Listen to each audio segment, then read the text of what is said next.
الرجيم بسم الله الرحمن الرحيم الحمد لله الذي لا يبلغ مدحته القائلون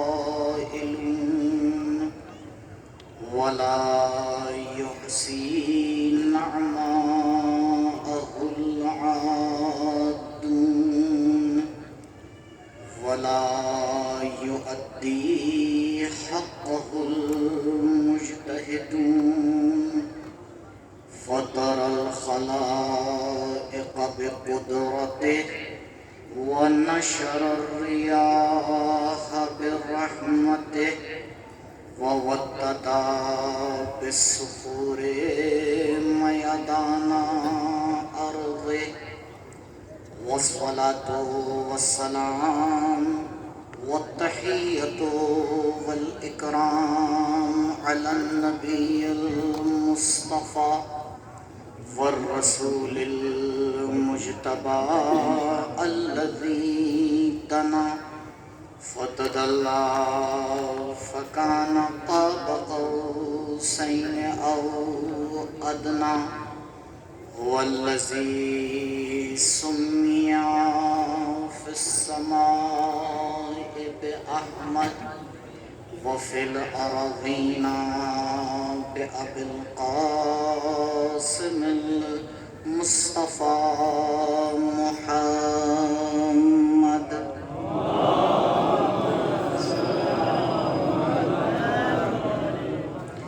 وعلى أهل بيته الأطيبين الأطهرين المعصومين المظلومين الذين أذهب الله عنهم الرجس وطهرهم تطهيرا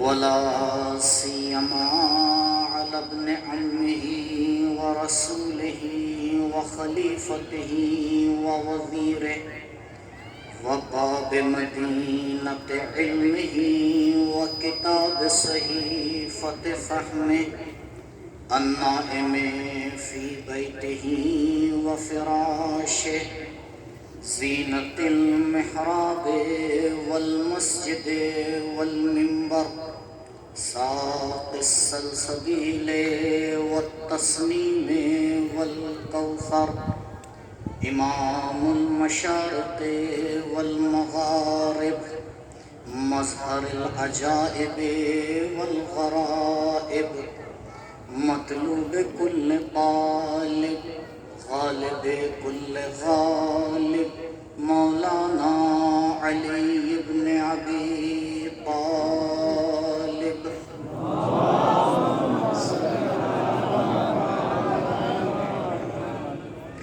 وعلى الحجة الثاني عشر بقية الله المنتظر ولعنة الله على أعدائهم وقتلتهم ومنكري فضائلهم أجمعين أما بعد فقد قال أمير المؤمنين علي بن أبي طالب عليهم الصلاة والسلام إن العدل ميزان الله سبحانه الذي وزه للحق ونسبه لإقامة الحق درود پڑھیں پر محمد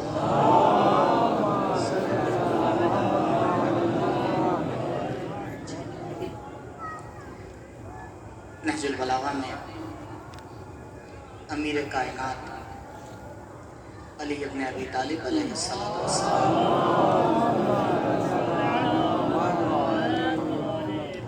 عدالت کے حوالے سے فرماتے ہیں کہ بے شک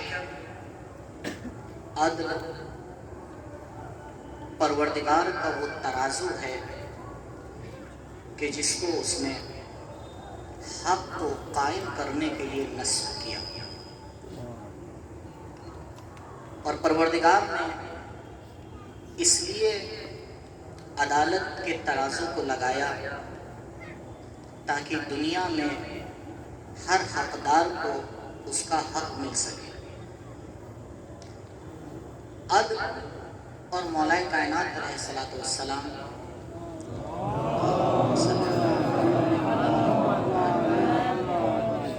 اس حوالے سے آج اس شب غم میں آپ کے سامنے چند معروضات پیش کرنا ہے۔ اگر پورے دین کے اوپر ایک نظر ڈالی جائے تو علماء دین کو دو حصوں میں آ کے تقسیم کرتے ہیں۔ ایک حصے کا نام اصول دین ہے اور دوسرے کا نام فروع دین ہے، اور اس میں بھی کوئی جائے کار نہیں کہ فروع دین کا مزہ اور فروع دین کے اوپر عمل اسی کو راس آتا ہے جو اصول کی کسوٹی پر پورا اترتا ہے۔ جب اصول دین کے اوپر نظر ڈالی جاتی ہے تو پروردگار کی توحید کے بعد عدالت، نبوت، امامت اور قیامت کی گفتگو پیش کی جاتی ہے۔ لیکن ایک سوال ہے یہاں پر، اور وہ سوال یہ ہے، کیا پروردگار کی صفات میں تنہا عدالت ہی ایسی صفت ہے کہ جو لائق ذکر ہے؟ کیا پروردگار عالم نہیں ہے؟ کیا پروردگار حکیم نہیں ہے؟ کیا پروردگار خالق نہیں ہے؟ کیا پروردگار رحمان و رحیم نہیں ہے؟ اس نے جس صفت سے اپنی کتاب کو شروع کیا وہ صفت رحمت ہے، لیکن علماء نے اصول دین میں کہیں رحمت کو لا کے نہیں رکھا۔ علم پروردگار جو اس کی ذاتی صفت ہے، کبھی بھی علماء نے اصول دین میں علم کا ذکر نہیں کیا۔ شب قدر گزشتہ اور آج کی شب قدر اور آنے والی شب قدر آپ دعائے جوشن کبیر پڑھیں گے، پروردگار متعال کے 1001 اسما کی تلاوت کریں گے، لیکن اس میں سے عدل کے علاوہ کوئی ایسا نام نہیں ہے کہ جسے علماء نے لا کے اصول دین میں رکھا۔ تو کوئی تو اہمیت ہے اس صفت کی جو علماء نے تمام صفات کو کنارے رکھ کے پروردگار کی ایک صفت کو لا کے اصول دین میں رکھا، اور اس صفت کا نام ہے عدالت پروردگار۔ اور عزیزوں، انشاءاللہ نتیجہ لوں گا کہ اگر صرف پروردگار کی یہی ایک صفت انسان کی زندگی میں رونما ہو جائے تو فردی زندگی بھی سنبھل جائے گی، سماجی نظام بھی سدھر جائے گا۔ آپ دیکھیں سورہ مبارک حدید کی آیت نمبر 25 میں پروردگار انبیاء کو بھیجنا، کتابوں کا نازل کرنا، اس سب کے پیچھے ایک مقصد بیان کر رہا ہے، اور وہ مقصد ہے عدالت پروردگار۔ لِيَقُومَ النَّاسُ بِالْقِسْطِ، ہم نے انبیاء کو بھیجا، کتابوں کا سلسلہ نازل کیا۔ جانتے ہو اس کے پیچھے مقصد کیا تھا؟ اس کے پیچھے ایک ہی مقصد تھا، اور وہ مقصد یہ ہے تاکہ انسانیت نظام عدل کو قائم کرے۔ لِيَقُومَ النَّاسُ بِالْقِسْطِ، عدالت کے اوپر انسان راہزن ہو جائے۔ عدالت ایک ایسی صفت ہے کہ جس کی وجہ سے آسمان اور زمین اپنی جگہ کے اوپر قائم ہے۔ پروردگار کی بہت سی صفات کے اوپر اگر غور فرمائیں، یہ صفات پلٹتی ہیں عدالت کی طرف۔ نظام خلقت کو اگر ہم دیکھیں تو یہ نظام خلقت پلٹتا ہے عدالت کی طرف. اگر سوال قبر کی طرف نظر ڈالیں تو یہ سوال قبر پلٹتا ہے عدالت کی طرف. اگر قیامت کی طرف نظر ڈالیں تو قیامت میں پیش آنے والے سارے منظر پلٹتے ہیں عدالت کی طرف. اب اگر اس بات کو سمجھنا ہے تو پہلے آگے یہ غور کرنا پڑے گا کہ آخرکار عدالت ہے کیا. ابھی دنیا والے اسی مسئلے کو نہیں سمجھ پائے ہیں کہ عدالت کہتے کسے ہیں. مانتے سب ہیں, تعریف سب کرتے ہیں, سینہ سب چوڑا کرتے ہیں, ہر کوئی نعرہ لگاتا ہے کہ ہم عدالت کے ماننے والے ہیں, ہم عدالت کے پیچھے جانے والے ہیں, ہم عدالت کو قائم کرنے والے ہیں. لیکن جو عدالت کا نعرہ لگا رہا ہے, جب خود اس سے سوال کیا جاتا ہے کہ ذرا یہ تو بتاؤ عدالت کہتے کسے ہیں, تو ہر کوئی اپنے مزاج کے اعتبار سے عدالت کو بیان کرتا ہوا نظر آتا ہے. آپ دنیا میں کہیں بھی چلے جائیں, کسی بھی فرقے کے سامنے بات کر لیں, کوئی عدالت کا انکار کرتا ہی نہیں ہے. ظلم سے سب بیزار ہیں, عدالت کے سب خواہاں ہیں, پھر اختلاف کس بات کا ہے. اگر سب عدالت پسند کرتے ہیں, سب ظلم سے گریزاں ہیں, تو پھر یہ اختلاف کس بات کا ہو رہا ہے. اصل عدالت پہ سب کو اتحاد ہے, اصل عدالت کو سب مانتے ہیں, تو پھر یہ اختلاف کہاں سے پیش آ رہا ہے. عزیزوں, اختلاف اس لیے پیش آ رہا ہے کہ لفظ سے عدالت کو مانتے ہیں لیکن روح عدالت کا انکار کرتے ہیں. دنیا الفاظوں کے اوپر آگے نہیں بڑھتی ہے, دنیا الفاظوں کے ذریعے نہیں جیتی جاتی ہے, دنیا کی ترقی الفاظوں کے ذریعے نہیں ہوتی ہے, دنیا کی ترقی حقیقت کے اوپر ٹکی ہوئی ہے. جب تک نعروں کے سائے میں دنیا ترقی کرنا چاہے, جب تک نعروں کے سائے میں اتحاد قائم کرنا چاہے, جب تک نعروں کے سائے میں ایک دوسرے کے ساتھ ملنا چاہے, تو نظام ہی بنے گا جو بنا ہوا. لیکن اگر انسان اس بات کو سمجھ جائے کہ کس طرح سے عدالت کی روح کو پروان چڑھانا اور کس طرح سے عدالت کی روح کو اپنی فردی زندگی میں اور سماجی زندگی میں بھی اتارنا ہے, تو مسئلہ بہت بدل جائے گا. تو اس راستے میں پہلا قدم یہ ہوگا کہ آئے سمجھے عدالت کہتے کسے. عدالت بنانا کیا ہے؟ کیا جو مثالیں عدالت کے لیے پیش کی جاتی ہیں وہ مثالیں درست ہیں؟ ایک عام مثال عدالت کے حوالے سے, ابھی آپ تشریف لائے, جو بھی آ رہا ہے, اب دیکھا نہیں واپس جاتے ہیں مجمع ایک ساتھ ہو جائے گا, مشکل ہو جائے گا, تو آگے نظام کو بدل دیا. ایک مرتبہ صلوات پڑھے گا.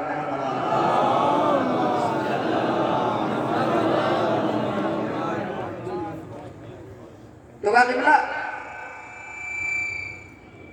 نظام کو بدل دیتے ہیں, جو آتا جائے آپ اس کے حوالے تبرک کرتے جائیں. تو نہ آسمان زمین پہ آ گیا, نہ زمین آسمان پہ چلی گئی. تو سمجھ میں یہ آیا کہ بدلتے ہوئے ماحول میں اگر نظامی تبدیلی آئے تو کوئی بری نہیں, لیکن کچھ لوگ ساتھ میں آ رہے تھے جن صاحب کی ذمہ داری دی گئی تھی تبرک تقسیم کرنے کی, کوئی ان کا پہچاننے والا ہے. اب انہی نے جب اس کے ہاتھ میں تبرک تھمایا تو ایک کے بجائے دو تھمایا. جو صاحب پیچھے تھے انہی نے فوراً اعتراض کی آواز بلند کی. کیا کہا؟ قبلہ عدالت سے کام لیجیے, عدالت سے کام لیجیے.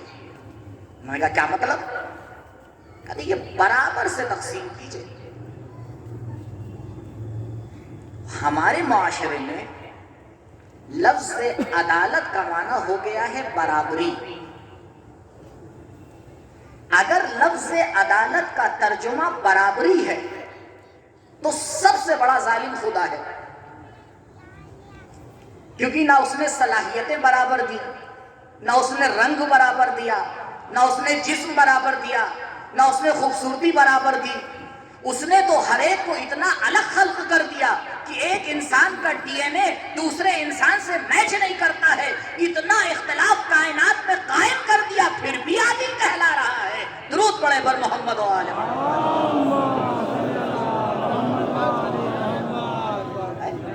جس نے اتنا اختلاف کائنات میں قائم کر دیا. آپ دیکھیں، دو جڑواں بھائی مزاج نہیں ملتے ہیں، ایک گھر میں رہنے والے مزاج نہیں ملتے ہیں، ایک دسترخوان پہ بیٹھ کے کھانا نہیں کھا پاتے ہیں، ایک چھت کے نیچے رہ کے ایک مزاج میں زندگی بسر نہیں کر پاتے ہیں. اتنا مزاج میں اختلاف ڈال دیا، اتنا رنگوں میں تبدیلی ڈال دی. کسی کو کالا حبشی بلال بنا دیا، کسی کو سلمان فارسی بنا دیا، کسی کو بوزر و تمار و عمار بنا دیا. اتنے اختلافات خلق کرنے کے باوجود بھی کائنات کی کوئی فرد یہ نہیں کہتی کہ پروردگار تو نے ظلم کیا ہے، عدالت سے کام نہ لیا. تو مسئلہ قابل غور ہے، اتنا آسان نہیں ہے عدالت کے مصداق کو طے کر دینا. تو پھر کیا کیا جائے؟ عدالت کا معنی کیا ہوگا؟ تو عدالت کا معنی مساوات نہیں، برابری نہیں ہے، سب کو برابر سے دے دینا نہیں ہے.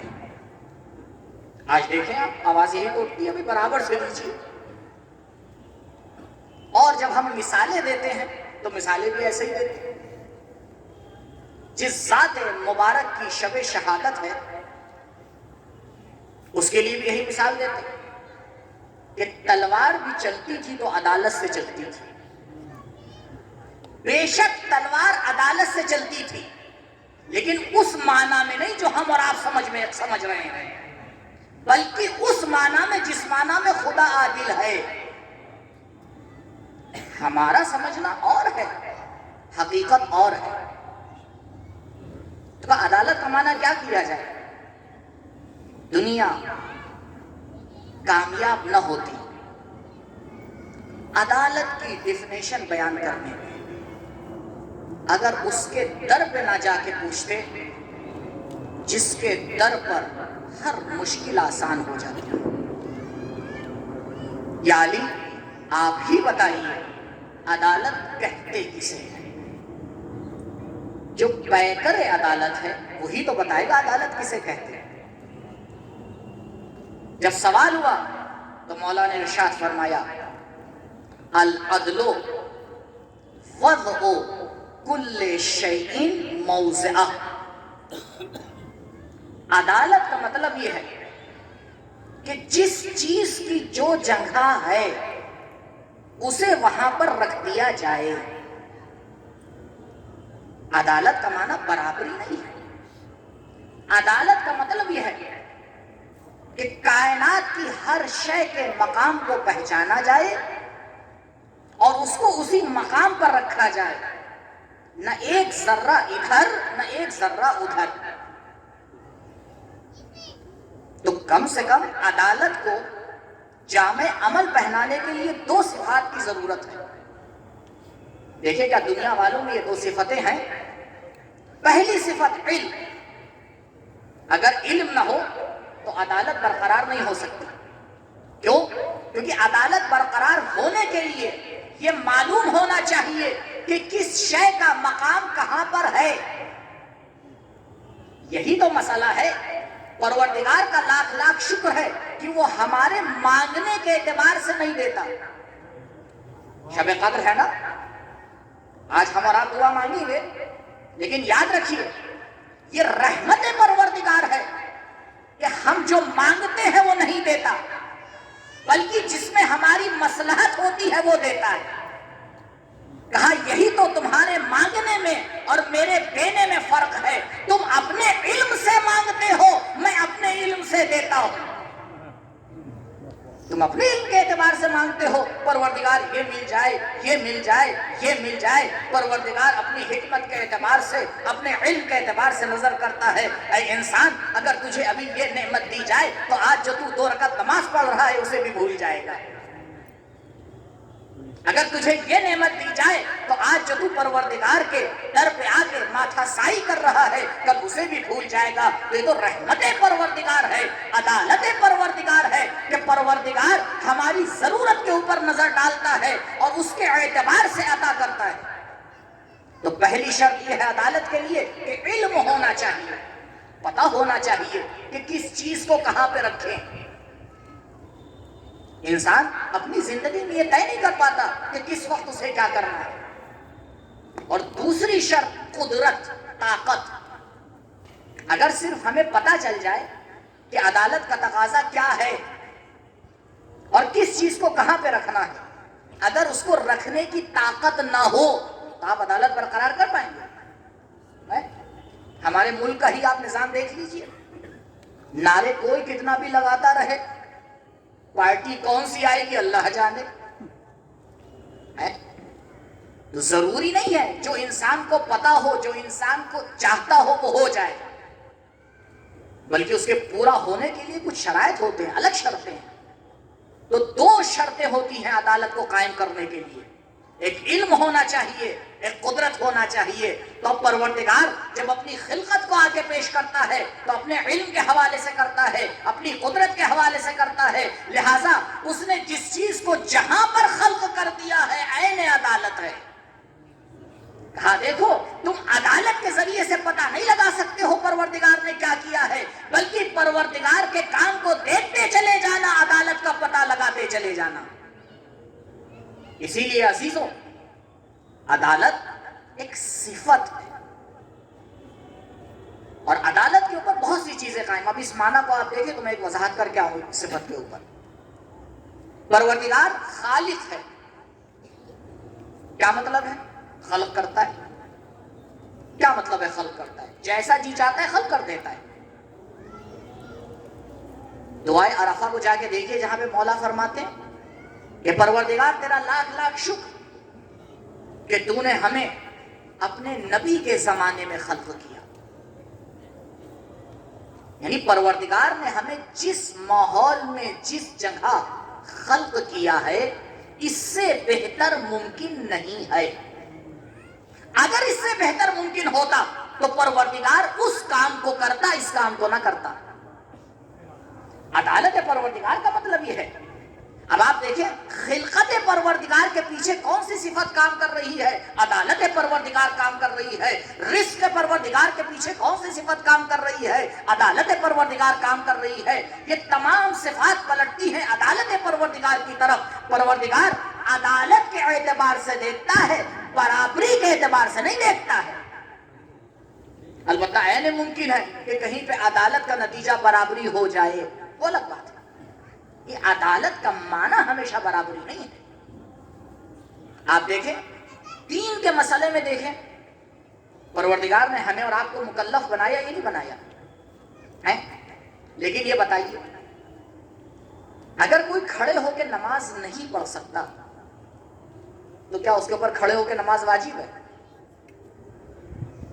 اگر کوئی بیمار ہے اور سمجھدار ڈاکٹر, یہ شرط کے ساتھ ہر ڈاکٹر میں سمجھدار ڈاکٹر آگے یہ کہہ دے کہ قبلہ روزہ آپ کے لیے نقصان دہ ہے, تب اس کے اوپر روزہ واجب ہے. تو آپ بتائیں روزہ برابر سے واجب ہوتا ہے یا عدالت سے واجب ہوتا ہے؟ ذمہ داریاں برابر سے بانٹی جاتی ہیں یا عدالت سے بانٹی جاتی ہیں؟ پروردگار نے ذمہ داریاں عدالت سے بانٹی ہیں. ہر انسان کو اس کی صلاحیت کے اعتبار سے ذمہ داری بانٹی ہے. لا یکلف اللہ نفسا الا وسعها. دیکھو ہم ہر انسان کو اس کی صلاحیت کے اعتبار سے ذمہ داری دیتے ہیں اور یہی عدالت کا تقاضا ہے. کل قیامت کے دن میدان محشر میں جب تم خداوند متعال کے سامنے کھڑے ہوگے اور تم سے سوال اور جواب کیا جائے گا تو یاد رکھنا تمہارا سوال اور جواب تمہاری صلاحیت کے اعتبار سے کیا جائے گا, دوسروں سے مقایسہ نہیں کیا جائے گا. یہ سارا نظام عدل ہے, سارا نظام عدل ہے. لیکن بہت بڑا ایک مسئلہ ہے عزیزوں, اس طرح سے عدالت کو سمجھنا آسان ہے لیکن اگر ہمیں عدالت کو باہر دیکھنا ہے تو کیا کریں؟ بڑا مشکل مرحلہ ہے. کیوں؟ کیونکہ عدالت ہے صفت. جیسے کلر، جیسے رنگ. رنگ بھی کیا ہے؟ ایک صفت ہے. اور صفت بغیر موضوع کے نہیں ہو سکتی. آپ کو یہ قبلہ مجھے لال دکھائیے، مجھے کالا دکھائیے، میں آپ کو کالا نہیں دکھا سکتا، کالی چیز دکھا سکتا ہوں. غور فرما رہے؟ یہ جو کالا رنگ ہوتا ہے یہ کالا نہیں، کالا پاؤڈر ہوتا ہے یا کالا لیکوڈ ہوتا ہے. کیوں؟ کیونکہ کلر ایک صفت ہے نا. تو صفت کو کیا چاہیے؟ موضوع چاہیے. پروردگار نے پوری کائنات کا نظام قائم کیا عدالت کے اوپر،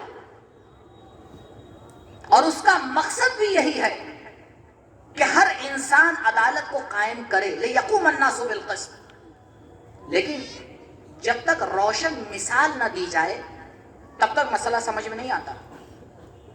ایسے ہی ہوتا یا نہیں ہوتا؟ بھیا جب تک مثال نہ دیجئے بات واضح نہیں ہوتی. تو ہم بھی پروردگار سے درخواست کریں، بار الہ اتنا تو سمجھ میں آ گیا کہ اپنی زندگی میں عدالت سے کام لینا ہے. اتنا سمجھ میں آ گیا کہ ہماری زندگی میں عدالت ہونا چاہیے، سماج میں عدالت ہونا چاہیے. لیکن ایک مثال تو دے کہ جس سے سمجھ میں آئے کہ زندگی میں عدالت کو برپا کیسے کیا جائے.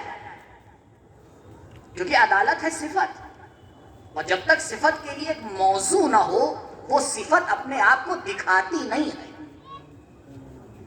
پروردگار نے کائنات پہ نظر ڈالی، کہا ایک ایسی مثال تمہیں عدالت کی دوں گا جو زندگی کے ہر گوشے میں تمہارے کام آئے گی.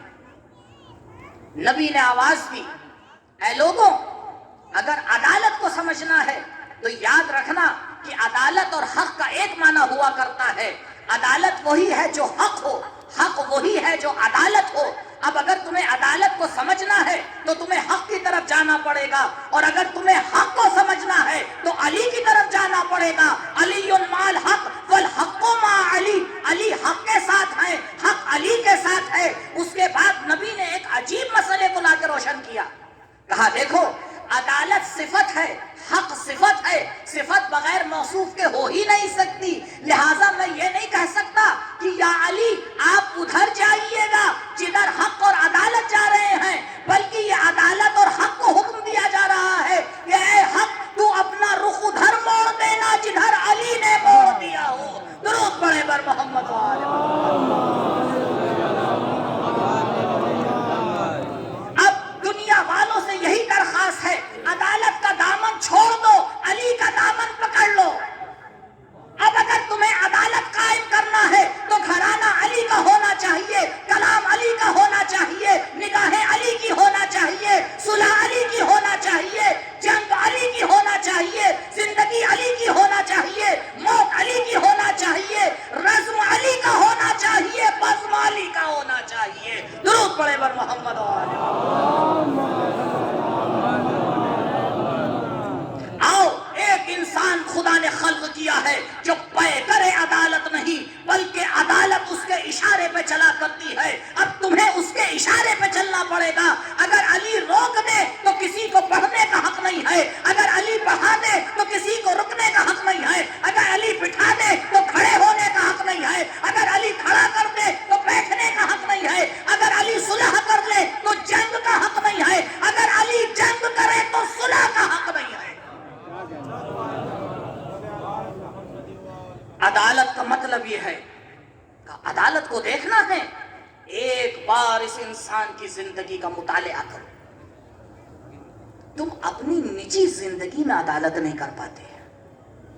دیکھو اس انسان نے کہاں کہاں عدالت کی، کہاں کہاں عدالت سے کام لیا ہے. جنگ خندق بارہا سنی آپ. خندق کو پار کر کے آیا، آواز دی مسلمانوں آؤ، حل من مبارز ہے کوئی. بڑے بڑے جی آلے بیٹھے ہوئے تھے، آخر کار وہی گیا جو ہمیشہ جاتا تھا. جو مولا گئے تو کہا امر میں نے سنا ہے کہ تو جو بھی تیرے ساتھ جنگ پہ آتا ہے 3 میں سے کسی ایک درخواست کو پورا کرتا ہے. اس نے کہا میرا طریقہ ہے 3 چیزیں مانگ لو کسی ایک کو میں پورا کر دوں گا. مولا نے کہا ٹھیک ہے. اب غور فرمائیے اگر ہم اور آپ ہوتے تو کیا مانگتے ہیں. اور دیکھیے مولا نے کیا مانگا. اللہ اکبر. کہا امر میری پہلی درخواست اس سے یہ ہے اسلام لے آ. اللہ اکبر. اسلام لے آ. ارے اسے اسلام لانا ہوتا تو یہ جنگ پہ ہی کیوں آتا. غور فرمائیے علی اعلان کرنا چاہ رہے ہیں کہ ہم سامنے والے کو دیکھ کے اپنی ذمہ داری طے نہیں کرتے. تو اسلام لا نہ لا دعوت دینا میرا کام ہے, انکار کرنا تیرا نتیجہ ہے. ہم تو یہی زندگی بھر دیکھتے رہتے ہیں کہ وہ کیا کر رہے ہیں, یہ کیا کر رہے ہیں, یہ مانیں گے, یہ نہیں مانیں گے, یہ سنیں گے, یہ جھکیں گے. کہاں علی کا طریقہ یہ نہیں ہے جو جنگ میں بھی آتا ہے پہلے دعوت اسلام دیتے ہیں بعد میں کوئی بات کرتے ہیں. کا اسلام لیا تعجب میں پڑ گیا ہوگا. اس نے تو سوچا ہی نہ ہوگا یہ سوال آئے گا. اسلام لانا ہوتا تو خندق پار کر کے یہاں کیوں آتا. کوئی دوسری بات یہ نہیں. اب دیکھیے دوسرا سوال مولا نے کیا رکھا. کہ اچھا ایسا کر واپس پلٹ جا. اللہ اکبر. پتا ہے اس سوال کا مطلب, اس سوال کا مطلب ہے رحمت علی ابن ابی طالب. صلوات پڑھیں.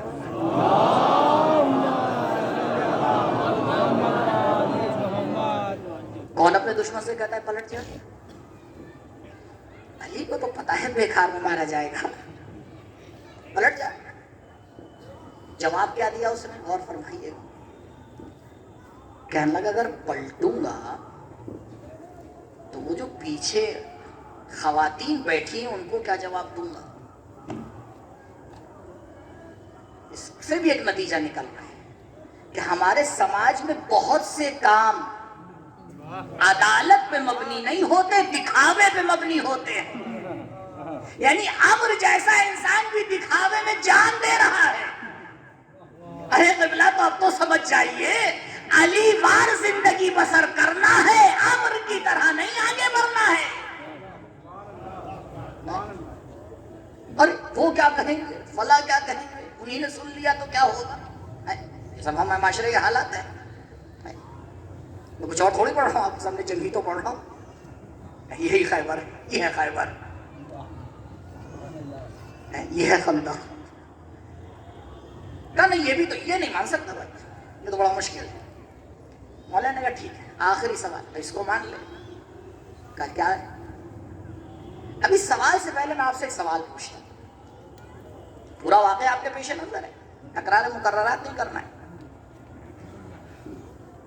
جب مولا نے عمر کو گرایا تھا وہ سینے پہ سوار ہوئے تھے اور ادھر سے سب دیکھ رہے تھے.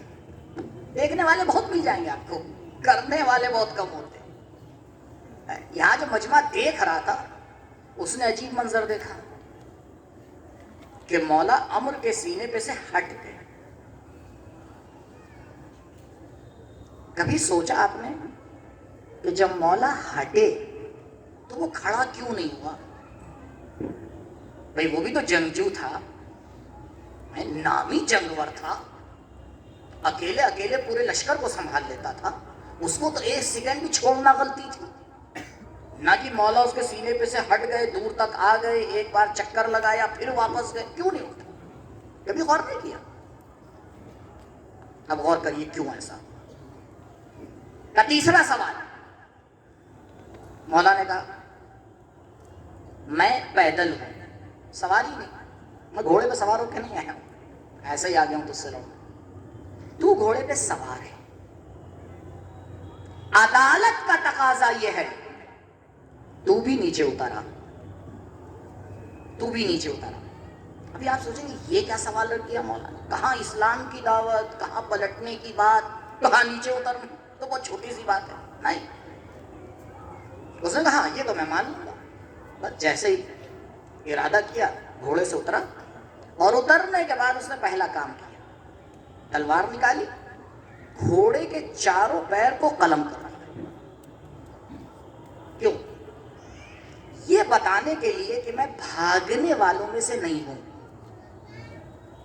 میں بھاگوں گا نہیں، گیا اب تو گھوڑا بھی نہیں جس سے میں بھاگوں، تو خندق میں سے میں پھلانگ کیسے لگاؤں گا؟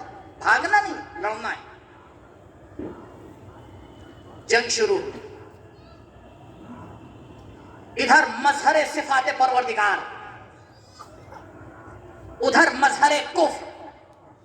اسی لیے تو رسول نے فرمایا تھا ورز الاسلام کلہ الی الکفر کلہ، آج کل ایمان کل کفر کے مقابلے میں جا رہا ہے۔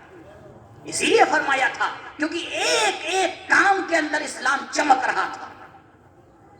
مولا نے جب جنگ شروع کی کہا تمہیں کیا معلوم عدالت کسے کہتے ہیں؟ خدا کے حقوق بالکل بجا لانا چاہیے، انسان کے حقوق بالکل بجا لانا چاہیے، تمہیں جانوروں کا خیال ہی نہیں رہتا۔ علی ابن ابی طالب تو اس ذات کا نام ہے جو جانوروں کے حق کو بھی پامال نہیں ہونے دیتا ہے۔ امر اگر تو نے بے زباں گھوڑے کے پیر قلم کیے ہیں تو یاد رکھ علی ابن ابی طالب تیرا سر بعد میں قلم کرے گا، پیر پہلے قلم کرے گا۔ مولا نے حملہ کیا، پہلے اس کے پیر قلم کیے، جب پیر قلم کیے تو وہ گر گیا، جب گرا تو مولا سینے پہ سوار ہوئے، جیسے ہی سوار ہوئے اس نے بے ادبی کی، مولا ہٹ آئے، اسی لیے امر کھڑا نہیں ہو پایا تھا۔ آؤ دنیا والوں عدالت علی کا نمونہ دیکھو، علی خدا کی راہ میں سر بعد میں قلم کرتے ہیں، جانوروں کے حقوق کو پہلے ادا کرواتے ہیں۔ درود پڑھے پر محمد و آل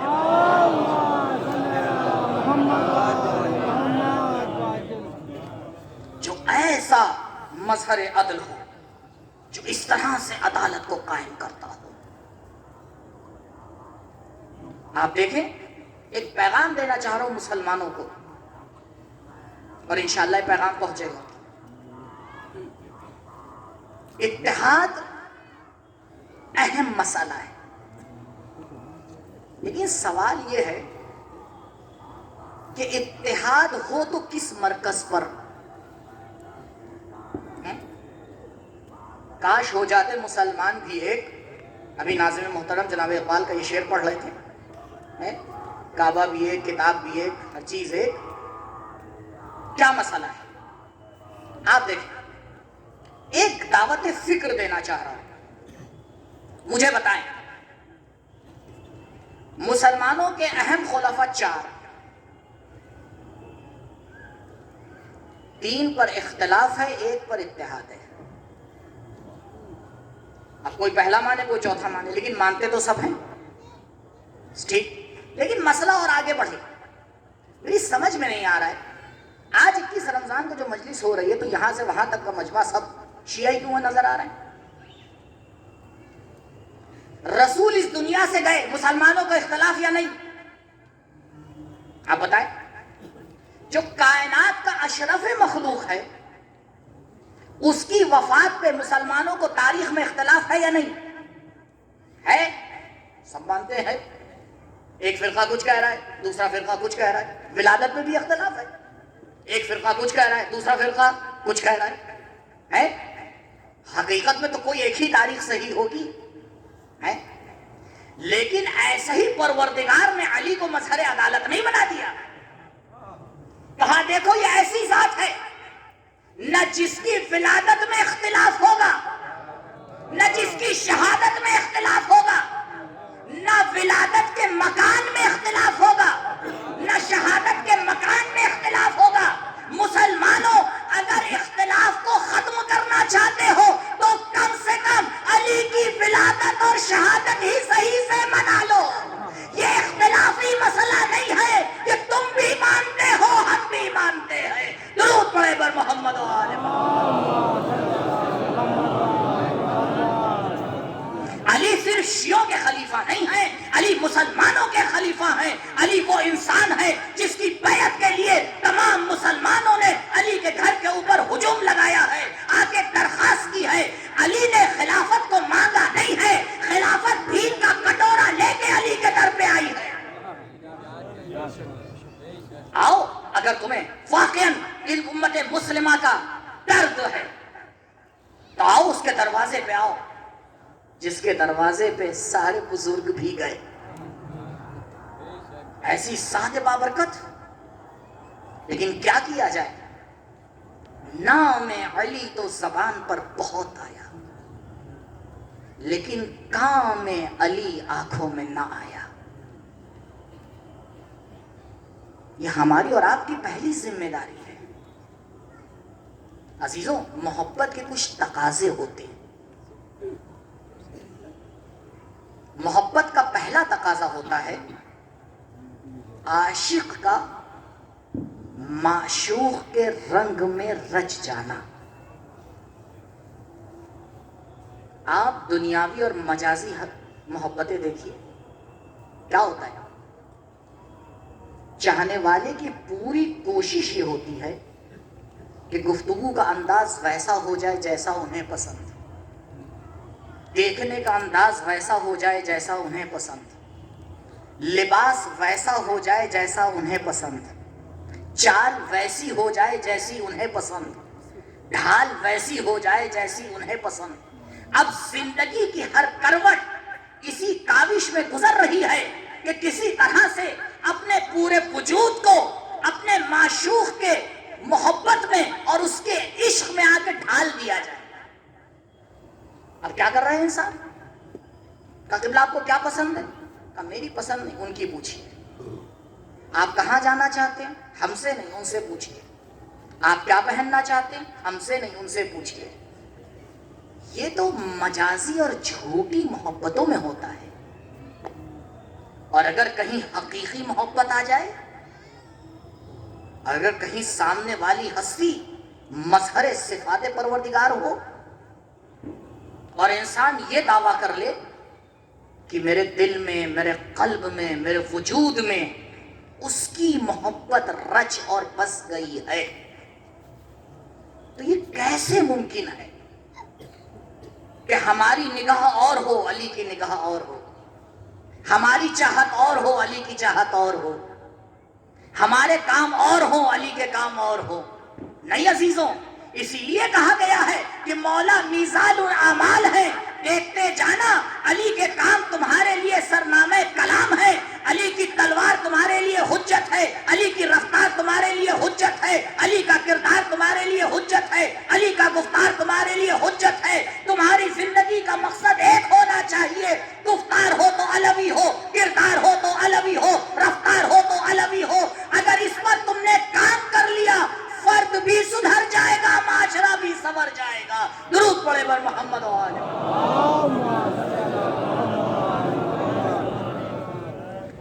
یہ تقاضا اور نتیجہ محبت ہے عزیز۔ ایسے ہی نہیں ہے کہ پروردگار نے آ کے مانگ لیا قُلْ لَا أَسْأَلُكُمْ عَلَيْهِ أَجْرًا إِلَّا الْمَوَدَّةَ فِي الْقُرْبَى۔ پروردگار نے ایسے نہیں مانگا، بلکہ پروردگار جانتا ہے کہ محبت ایک ایسی حقیقت کا نام ہے جو اپنے ساتھ اثر لے کے آتی ہے۔ یہ ہے پروردگار نے رکھا ہے اس کے اندر۔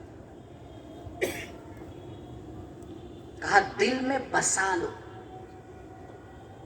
دل میں بسا لو، اور یہ یاد رکھنا تم بھول سکتے ہو، وہ تمہیں نہیں بھول سکتے۔ ہو سکتا ہے تمہیں خیال نہ رہے، لیکن ان کو ہمیشہ خیال رہے گا۔ آؤ ایک مقصد زندگی میں آ کے بنا لو کہ ہمیں عدالت قائم کرنا ہے، اور عدالت قائم کرنے کے لیے دو مسئلوں کے اوپر کام کرو۔ پہلا مسئلہ، اس بات کو سمجھو کہ ہر چیز کا مقام کیا ہے۔ نگاہوں کا دیکھنا تمہارے اعتبار سے نہیں ہونا چاہیے، جس نے بنائی ہے اس کے اعتبار سے ہونا چاہیے. زبان سے الفاظ کا نکلنا تمہارے غصے پہ ڈیپینڈ نہیں کرنا چاہیے، بلکہ جیسا اس نے چاہا ہے ویسا ہونا چاہیے. تب تو عدالت ہوگی. بھئی عدالت کا مطلب کیا ہے؟ گفتار اپنی جگہ پہ، رفتار اپنی جگہ پہ، دیکھنا اپنی جگہ پہ، ہر چیز اپنی جگہ کے اوپر. تو اس کے لیے پہلی ضرورت کیا پڑتی ہے؟ بھائی پہلی ضرورت تو یہی ہوتی ہے کہ انسان حلال اور حرام الہی کو سیکھے. جسے یہی نہیں پتا کون سا دیکھنا حلال ہے کون سا حرام، کون سا بولنا حلال ہے کون سا حرام، کون سا سننا حلال ہے کون سا حرام، وہ نہ عدالت قائم کر پائے گا نہ علی سے اپنی رفتار کو ملا پائے گا. کیسے کر پائے گا؟ تو عزیزوں، اپنی نسل کو پہلی چیز جو ہمیں سکھانا ہے وہ یہی ہے کہ سیکھو خدا کس چیز کی اجازت دیتا ہے کس چیز کی اجازت نہیں دیتا. اگر ہم اپنی نسل کو یہ نہ سکھا پائے تو یاد رکھیے گا، اچھے سے اچھا پڑھا لکھا آپ پڑھی لکھی آپ نسل بنا دیں، کامیاب نسل نہیں بنا پائیں گے. پڑھا لکھا ہونا اور ہے، انسان ہونا اور ہے. ہم اسی غلطی میں آگے پڑ گئے ہیں کہ بس پڑھ لکھ لیا تو بڑے اچھے بن گئے. جی نہیں، کوئی ضمانت نہیں ہے کہ اولاد دنیاوی علم حاصل کرنے کے بعد اولاد باقی رہ جائے. بتائیے آپ کون سی ضمانت ہے آپ کے پاس کہ میری اولاد یہ جو لاکھوں لاکھوں کی فیس دے کے ہم پڑھوا رہے ہیں، پڑھوا نہیں رہے ہیں، غلام بنا رہے ہیں. جس سسٹم پہ یہ پڑھائی چل رہی ہے اس کو خوب صحیح سے غور کریے. کہاں جا رہی ہے نسل، کہاں جا رہی ہے؟ صرف رسم و رسومات باقی ہیں یا حقائق بھی بچے ہیں؟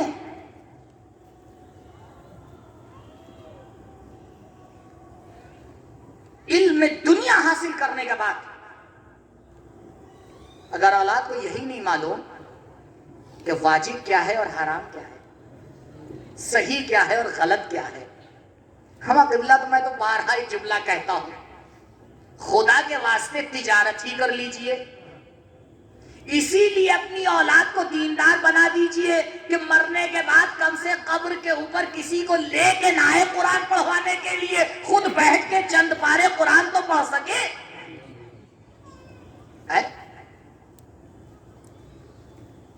کیوں اس کے اوپر توجہ نہیں؟ اور پھر شکایت بھی ہوتی ہے، مذہب کچھ کریے، بچے کہنا ہی نہیں مانتے. اما جب آپ نے ان کو خدا کا کہنا ماننے کے لیے تیار نہیں کیا تو یہ آپ کا کہنا کہاں سے مان لیں گے؟ ارے پہلے انہیں یہ سکھائیے کہ یہ خدا کی سنے تو خدا ان کے دل میں ڈالے گا یہ آپ کی سنے. آپ نے تو ہمیشہ یہی کوشش کی آپ کی سنے. ہم آپ ہوتے کون ہیں؟ جس نے رزق دیا، جس نے سب کچھ دیا، اس کے آگے تو جھکنا سکھایا نہیں. اب یہ بڑی توقع ہے میرے آگے جھک جائے. کیسے جھک سکتا ہے؟ جو خدا کا نہیں ہو سکتا وہ کسی کا نہیں ہو سکتا. درود پڑھے بر محمد و آل محمد.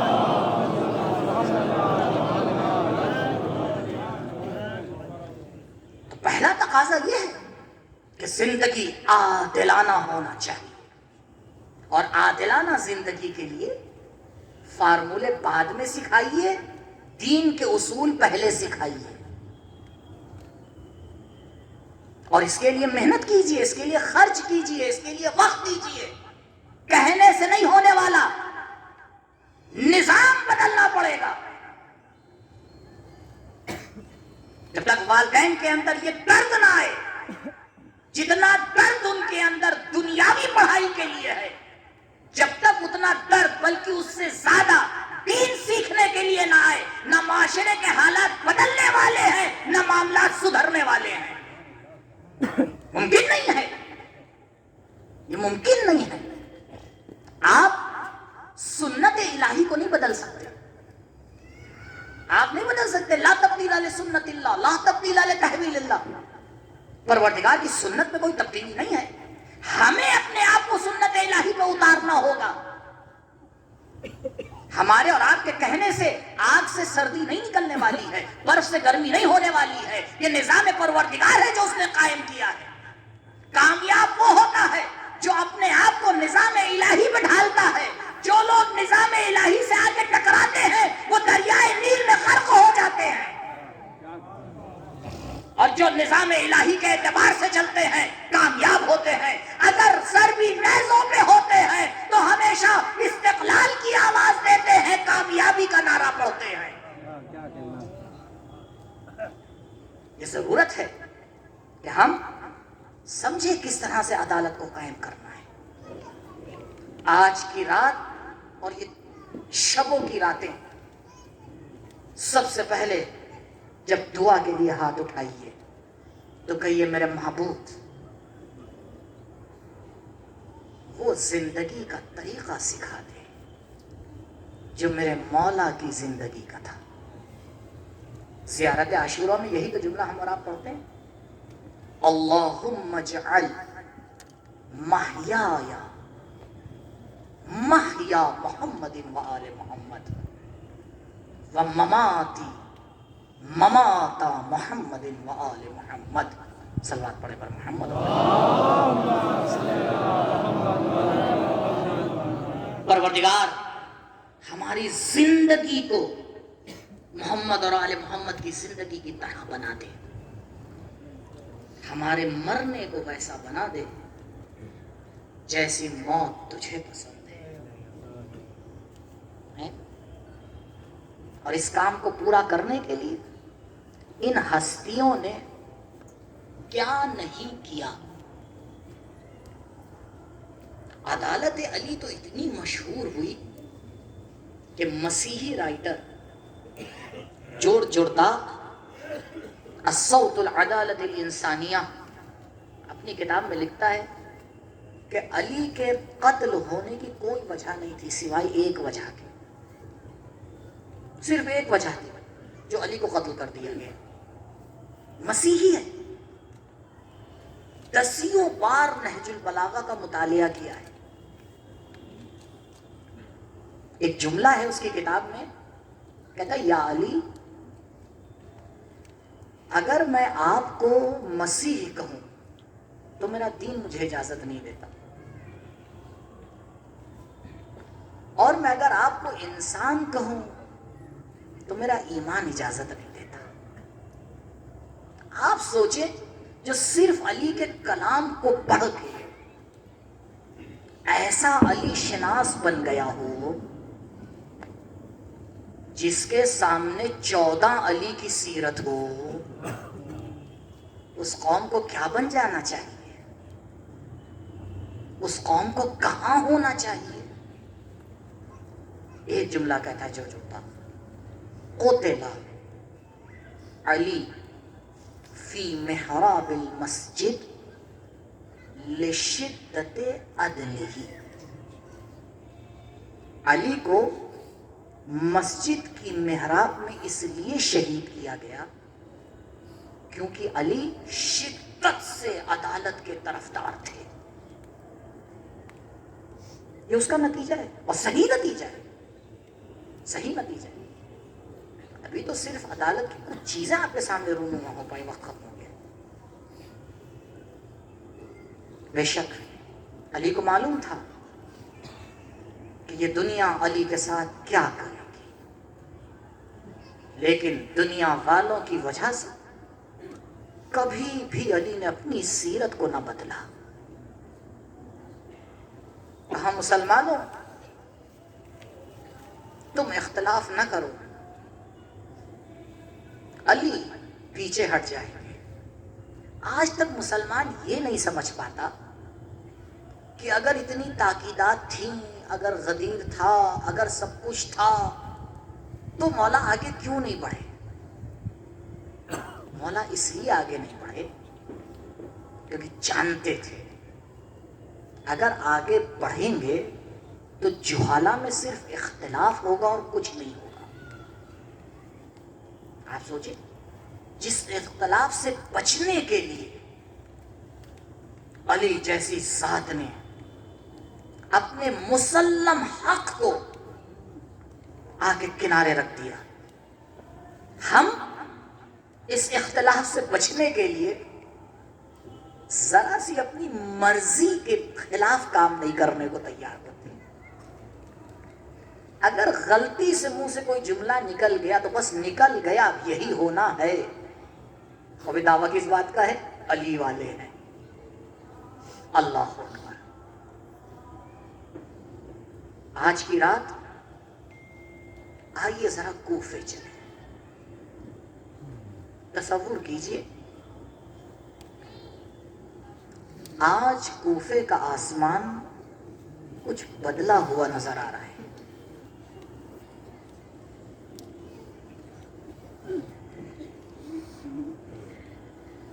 آج وہ نور نہیں ہے.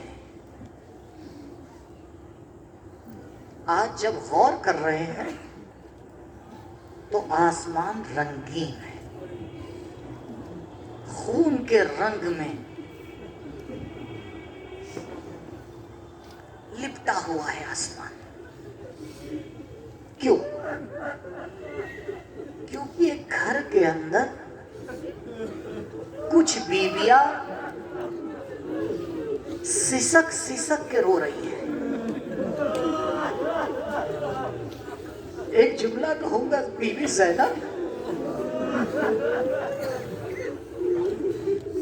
ابھی تو آپ کو بہت مرحلے دیکھنا ہے.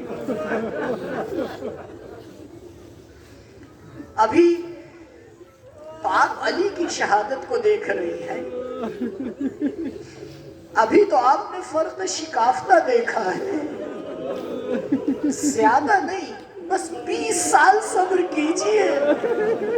20 سال کے بعد سر شکافتہ نہیں، ارے کٹا ہوا سر ہوگا جو نوک نیزہ پہ بلند ہوگا، آواز دے رہا ہوگا اِنَّا أَصْحَابَ الْكَهْفِ وَالرَّقِيمِ كَانُوا مِنْ آيَاتِنَا عَجَبًا.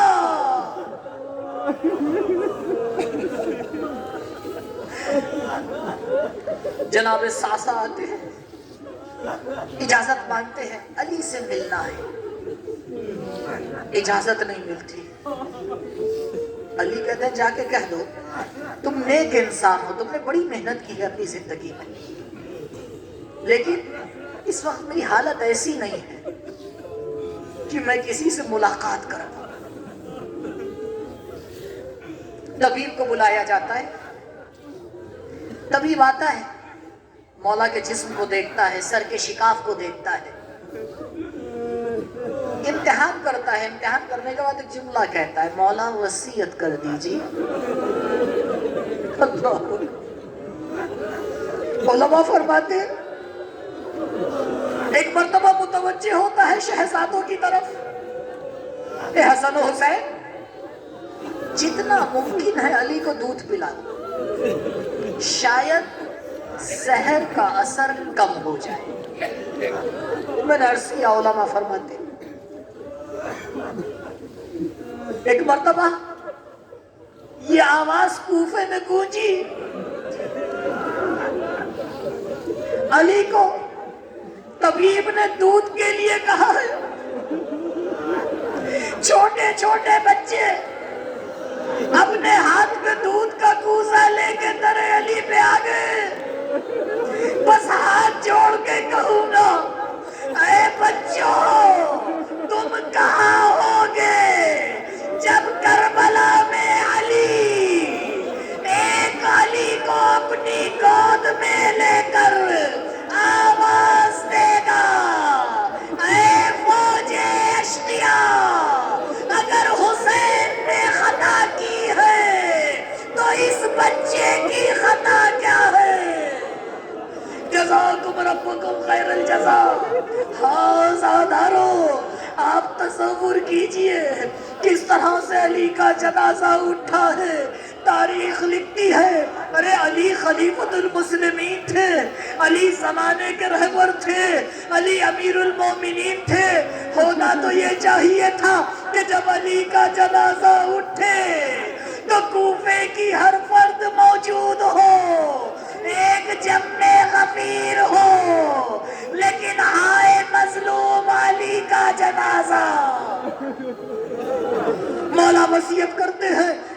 حسین سے میرے شہزادوں دیکھو جب مجھے غسل دے لینا کفن پہنا دینا تابوت میں رکھ دینا تو ہرگز تابوت کے آگے مت جانا تابوت آگے سے خود اٹھے گا پیچھے پیچھے سے تم سہارا دینا لیکن میں ایک سوال کروں گا یا علی ارے یہ بتائیے یہ تنہائی میں یہ رات کے اندھیرے میں کیوں کر آپ کا جنازہ جا رہا ہے ارے اگر کوفے والے شریک ہو جاتے تو کیا بہتر نہ ہوتا علماء نے متعدد وجوہات بیان کی لیکن شاید علی آواز دے ارے تمہیں نہیں معلوم علی جس کو سب سے زیادہ چاہتا تھا اس کا جنازہ رات کی تنہائی میں اٹھا علی کیسے گوارا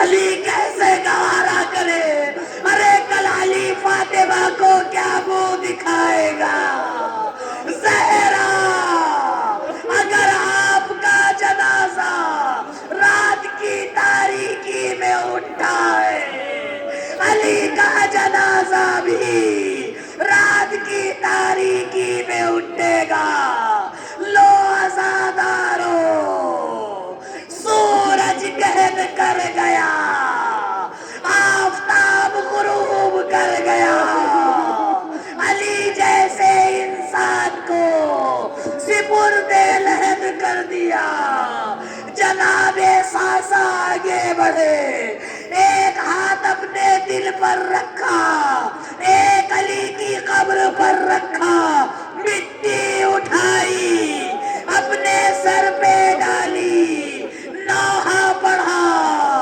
یا علی آپ جیسا انسان بھی اس دنیا سے جا سکتا ہے ساسا بڑی آسانی سے مصیبت کا سامنا کر لیا آؤ کربلا آؤ ارے ایک لاشا ہے جس کا سر کٹا ہوا ہے بہن آگے بڑھتی ہے لاش کے نیچے ہاتھ رکھتی ہے آواز دیتی ہے ربنا تقبل منا ھذا القربان اے حسین کے خدا ہماری اس قربانی کو اپنی بارگاہ میں قبول فرما